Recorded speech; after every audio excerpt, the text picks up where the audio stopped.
You can stick with a hardwired strategy when it comes to investing. Choose the stocks you like one by one, or select Sector SPDR ETFs and add the diversification of an entire sector of the S&P 500, like technology, with liquidity, all-day tradability, and transparency. Ready to add diversification to your equity investments? Before investing, consider the fund's investment objectives, risks, charges, and expenses. Go to sectorspiders.com for a prospectus containing this information. Read it carefully. Visit us at sectorspiders.com.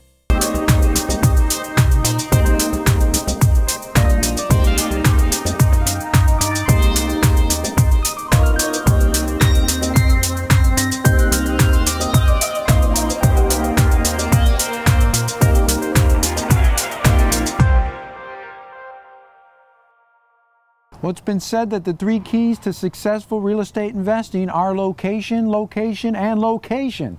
And here to talk with us about real estate investing is David Kreinces.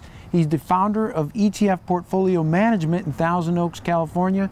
David, nice to have you with us. Thanks for having me, Ron. Let's begin by, sometimes we hear the argument that people say, well, I shouldn't invest in real estate, or I don't need to invest in real estate because I already own a home. I already own rental income property. What do you say to that? Well, that's true, but one of the biggest changes on Wall Street today is that more and more investors are learning that diversified real estate index funds that track the commercial real estate market are an important diversifier for a core portfolio.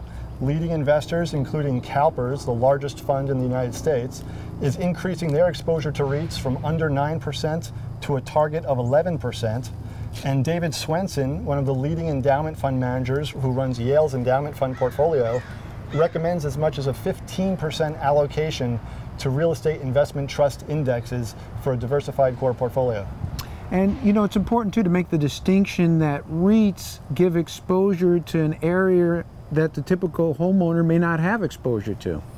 That's right. The leading REITs index funds give the investor exposure to all the major commercial real estate investment types.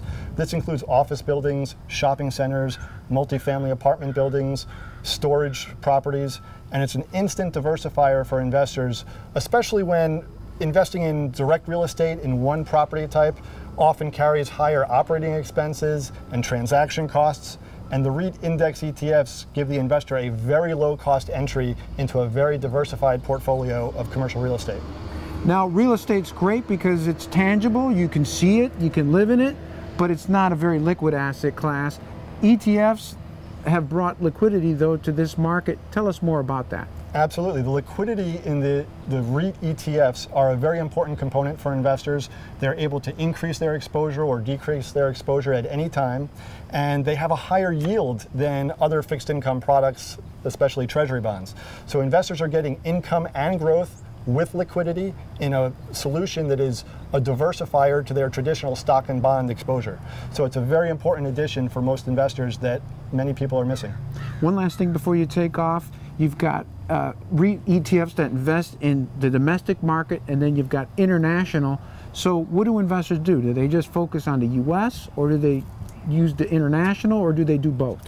Oftentimes investors are more comfortable focusing on domestic exposure. The global REIT ETF does have over 50% exposure to US REITs. So either way, the investor is going to have a majority of their exposure in US commercial real estate. Both products, whether it's Vanguard's VNQ or the RWO Global REIT, are both terrific additions for most investment portfolios. Great ideas. Thanks for joining us, Dave. Thanks for having me, Ryan.